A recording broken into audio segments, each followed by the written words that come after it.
আমরা এখানেই যাচ্ছি। এখন ভোর 4টে। বারাণসী থেকে আমরা বেরিয়ে পড়লাম আমাদের গেস্ট হাউস থেকে। এখন আমরা যাব বেনারস স্টেশন। সেখান থেকে সকাল 6টার বন্দে ভারত ধরে আমরা চলে যাব আজকে প্রয়াগরাজ।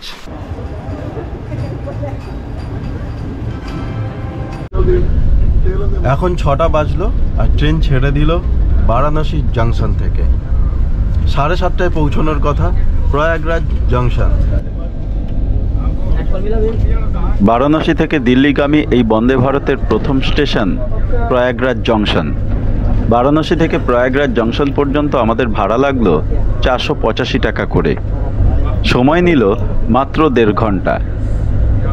প্রয়াগরাজে যাবার সময় ঝুঁসি স্টেশন পার করতেই চোখে পড়ল প্রয়াগরাজের মেলা, অর্থাৎ কুম্ভ মেলা।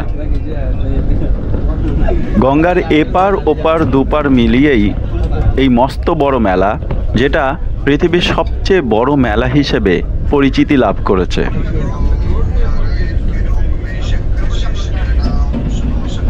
প্রয়াগরাজ জংশন চলে এসেছি, নেমে গেলাম আমরা বন্দে ভারত থেকে। আর স্টেশনে ভিড়টা দেখুন। এই জায়গাটা একটু ফাঁকা ফাঁকা লাগছে, কিন্তু আবার ভিড়ের মধ্যে ঢুকবো। ও প্রচণ্ড ঠান্ডা, কাঁপাচ্ছে। এখন সকাল 7:40, চারিদিকে কুয়াশা আছে।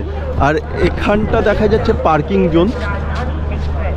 এই জায়গাটা ঠান্ডা লাগার কারণ বুঝলাম, মোবাইলে দেখছি 9 ডিগ্রি টেম্পারেচার, আর আকাশ মেঘলা, চারিদিকে কুয়াশা, প্রচণ্ড কাঁপাচ্ছে। মোটা জ্যাকেট পরে এসেছি, ভাগ্যিস পাতলা জ্যাকেটটা ব্যাগে।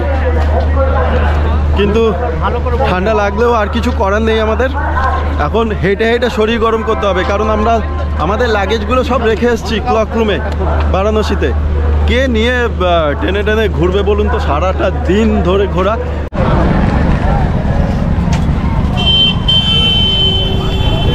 স্টেশন থেকে অনেকটা দূরেই অটো এবং টোটো স্ট্যান্ড করা হয়েছে। এখানে অটোতে ভাড়া জিজ্ঞেস করলাম। মেলায় যেতে বলছে যে 10 জন নিয়ে যাবে আর 800 টাকা খরচা পড়বে রিজার্ভ করে গেলে, আর 10 জন নিয়ে গেলে পরে 100 টাকা করে মাথা পিছু চাইছে। ট্যাক্সিতে বলছে 1000 টাকা মাত্র। তা আমরা ঠিক করেছি এখান দিয়ে হেঁটেই যাব, কারণ প্রচুর পুণ্যার্থী আছেন যারা হেঁটেই চলেছে এখান থেকে হাঁটা পথে 3.5 কিলোমিটার। তো কুম্ভ মেলা এলে হাঁটাটা কিন্তু দরকার। এই যে সবাই হেঁটে হেঁটে যাচ্ছে। এটা হচ্ছে সুভাষ চৌরাহা। এখানেও অটো স্ট্যান্ড এবং টোটো পাওয়া যায়। এখানে প্রচুর টোটো এবং অটো দাঁড়িয়ে আছে। দেখি আমরা এখানে পাই কি না টোটো বা অটো। একটা টোটো পেলাম, 200 টাকা বলেছে। যাচ্ছি, এখান থেকে 3.5 কিলোমিটার রাস্তা পড়বে। আমরা তো টোটো করে এগিয়ে চলেছি। দেখলাম অনেক পুণ্যার্থী আছেন যারা পায়ে হেঁটেই রওনা দিয়েছে মেলার উদ্দেশ্যে। আস্তে আস্তে দেখলাম প্রয়াগরাজ সিটিটা দারুণ সাজানো গোছানো সিটি। প্রয়াগরাজ শহরটা সত্যিই খুব সাজানো গোছানো। টোটো থেকে নামার পরেও আমাদের আরও প্রায় 1 কিলোমিটার হেঁটে যেতে হলো মেলাতে যাবার জন্য।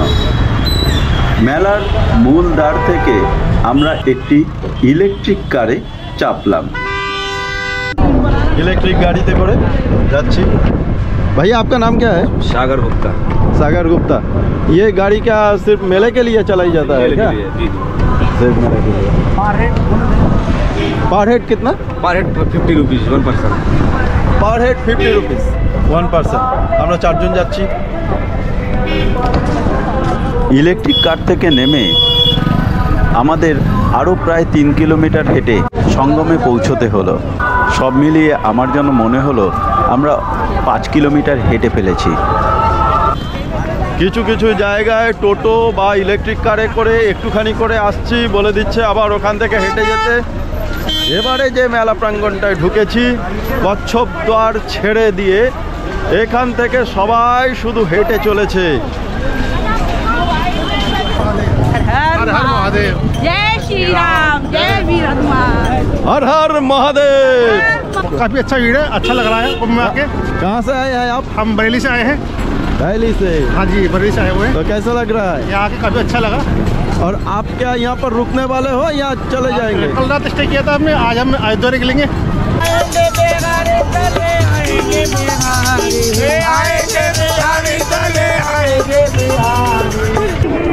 এবার পার করছি নন্দীদ্বার। ওইখানে লাইন দিয়ে দেখা যাচ্ছে টয়লেটগুলো।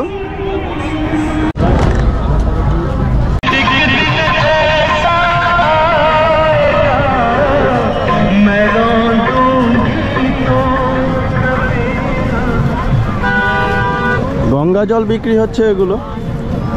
আর এই মেলাটা প্রায় 10 কিলোমিটার ব্যাসার্ধ নিয়ে তৈরি, সুতরাং পুরো মেলা ঘুরে দেখা কারো পক্ষে সম্ভব না। আমরা যতটুকু পারবো যাব। এখনো পর্যন্ত আমরা ঘাটে যেতে পারিনি, গঙ্গার ঘাটে, শুধু খুঁজে বেড়াচ্ছি, শুধু পথ চলেই বেড়াচ্ছি, আর প্রত্যেকটা মানুষ চলছে। আর এখানকার রাস্তাঘাট এখন এতটা চওড়া করা হয়েছে, নিচে লোহার শিট ফেলে তার উপরে বালি ফেলে দেওয়া হয়েছে। আর এই লোহার শিটগুলো নাট বোল্ট দিয়ে টাইট করে দেওয়া হয়েছে যাতে সেটা উঠে গিয়ে কোনো মানুষের পায়ে না লাগে। তো ব্যবস্থা খুব ভালো লাগছে। আর রাস্তা এতটা চওড়া হওয়ার জন্য ভিড়টা কিছু মনে হচ্ছে না এখানে। হিন্দু ধর্মপুরাণ অনুসারে সমুদ্র মন্থনে প্রাপ্ত অমৃতের জন্য দেবাসুরের যখন লড়াই হয়েছিল, তখন অমৃতের কয়েক ফোঁটা পৃথিবীর বুকে পড়ে। হিন্দু বিশ্বাস অনুসারে সেই ফোঁটাগুলো পড়ে প্রয়াগরাজ, নাসিক, উজ্জয়িন এবং হরিদ্বারে। সেই কারণে এই 4 জায়গাতেই কুম্ভ মেলা হয়ে থাকে। কুম্ভ শব্দের অর্থ পাত্র। অমৃত কুম্ভ অর্থাৎ অমৃতের পাত্র। প্রত্যেকেই গঙ্গায় ডুব দিচ্ছে অমৃতের সন্ধানের জন্য। 14 তারিখ শাহী স্নান হয়ে গেছে, আর এখনও মানুষ স্নান করছে। আমিও গঙ্গায় স্নান করে নিলাম। আর এখানে একটা জিনিস খুব ভালো লাগলো দেখে, যে স্নান করে এসে জামা কাপড় চেঞ্জ করার জন্য কিছু ছোট ছোট ঘর করে দেওয়া আছে। এই যে এপাশে ঘরগুলো আছে লাইন দিয়ে, আর এপাশেও আছে, দুটো লাইন, অনেক ঘর আছে। এই মেলা শুরু হয়েছে 13ই জানুয়ারি আর শেষ হবে 26শে ফেব্রুয়ারি। চানের পর এখন লাইন দিয়েছি বোটে চেপে ত্রিবেণী সঙ্গম যাবার জন্য। যে যেমন পারছে রেট চাইছে, কেউ 500 টাকা, কেউ 1000 টাকা। আমরা একটা বোট বললাম, বলছে 5000 টাকা লাগবে, পুরো রিজার্ভ করতে হবে। ছোট একটা নৌকা 5000 টাকা, কোনো মানে হয়? এটা হলো প্রয়াগরাজের পার্মানেন্ট ঘাট। বিশাল বড় ঘাট, বাঁধানো আছে, চেঞ্জিং রুম আছে দুপাশে, বসার জায়গা আছে, এই গেটটা আছে বিশাল বড় ঢোকার। টয়লেটে গিয়েছিলাম, যা অবস্থা ভিতরে, চোখ বুঝে শুধুমাত্র কাজটা সেরে চলে এলাম। 1 নম্বর কাজ সেরে চলে এলাম। 2 নম্বর পেলে পরেও ভেতরে ঢুকলে পরে চলে যাবে। এইগুলো টয়লেট, কিন্তু ভেতরে যাচ্ছে তাই অবস্থা। প্রতি বছরই কুম্ভ মেলা হয়ে থাকে। 6 বছর অন্তর হয় অর্ধকুম্ভ এবং প্রতি 12 বছর অন্তর হয় পূর্ণকুম্ভ। 12টা পূর্ণকুম্ভ মিলিয়ে হয় একটা মহাকুম্ভ। ইন্ডিয়ান ব্যাংকের স্টল, আরবিআই, এখানে হচ্ছে LIC স্টল আছে। পাশাপাশি এখানে খাবারের দোকানগুলো আছে, খাবারের ছোটোখাটো ভ্যানগুলো আছে। ওপাশে ছোটোখাটো দোকান হয়েছে। পুরো মেলাটা একদিনে কেন 2 দিনেও ঘুরে দেখা অসম্ভব। 12 × 12 144 বছর পর আজকের এই মহাকুম্ভ অনুষ্ঠিত হচ্ছে। সেই কারণেই এই মহাকুম্ভের মাহাত্ম্য অনেক বিশাল। তাই পৃথিবীর চারিদিক থেকে প্রচুর মানুষ এসছেন এই মহাকুম্ভে।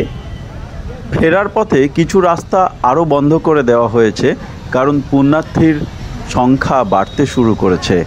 ভিড় বাড়ার কারণে পুলিশ বিভিন্ন জায়গায় ব্যারিকেড করে রাস্তা বন্ধ করতে শুরু করেছে। আমরা ফেরার পথে প্রায় আরও 7 কিলোমিটার হেঁটে ফিরলাম।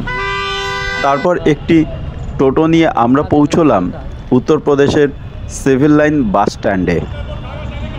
মেলার ভিড়ের জন্য সিভিল লাইন বাস স্ট্যান্ডের সমস্ত বাস সেদিন বাতিল করা হয়েছে। সেই সমস্ত বাস ছাড়া হবে ঝুঁসি থেকে। ঝুঁসিতে যাবার জন্য আমরা গাড়ি খুঁজতে লাগলাম, কিন্তু গাড়ি আমরা খুঁজে পাচ্ছিলাম না। কোনো টোটো আমাদের বলছিল 1000 টাকা, কেউ 800 টাকা, কেউ 1200 টাকা, বিভিন্নজন বিভিন্ন রকম দাম হাঁকছিল। অবশেষে একটি টোটো পেলাম, যেই টোটো আমাদের 250 টাকায় পৌঁছে দিল চুঙ্গি। চুঙ্গি থেকে আবার অটোতে 20 টাকা মাথাপিছু ভাড়া অনুযায়ী আমরা পৌঁছলাম আম্বালা। আম্বালা থেকে আবার ব্যাকে আমরা পৌঁছলাম 10 টাকা করে মাথাপিছু ঝুঁসি। ঝুঁসিতে পুলিশকে জিজ্ঞেস করলাম আমরা ঝুঁসি বাস আড্ডায় যাব, সেটা কোথায়। সেখান থেকে আবার টোটোতে করে 20 টাকা মাথাপিছু আমরা পৌঁছলাম ঝুঁসি বাস স্ট্যান্ড। প্রয়াগরাজে বাসের জন্য প্রচণ্ড হয়রানি হলো। আমাদের সিভিল লাইন্স থেকে পাঠানো হয়েছে ঝুঁসিতে। ঝুঁসি কোনো টোটো অটো আসতে চায় না, এক একজন এক এক রকম রেট চায়, কেউ 1000 টাকা, কেউ 600 টাকা, কেউ 500 টাকা। যাই হোক, অনেক কষ্ট করে অটোতে করে টোটোতে করে শেষ পর্যন্ত আমরা এসে পৌঁছেছি। পৌঁছানোর পর দেখছি বাস ক্যান্সেল হয়ে গেছে, এখন অন্য বাসে করে আমরা যাচ্ছি। ঝুঁসি বাস স্ট্যান্ড পৌঁছে জানতে পারলাম আমাদের বাস এখান থেকেও ছাড়বে না, ছাড়বে সেই আম্বালা থেকে। তারপর আমরা কাস্টমার কেয়ারে ফোন করলাম। ফোন করে জানতে পারলাম আমাদের 4:59 বাস ক্যান্সেল করা হয়েছে। আমরা যাতে অন্য বাসে ফিরে যাই, আমাদের টিকিটের সম্পূর্ণ টাকা ফেরত দেওয়া হবে আমাদের অ্যাকাউন্টে।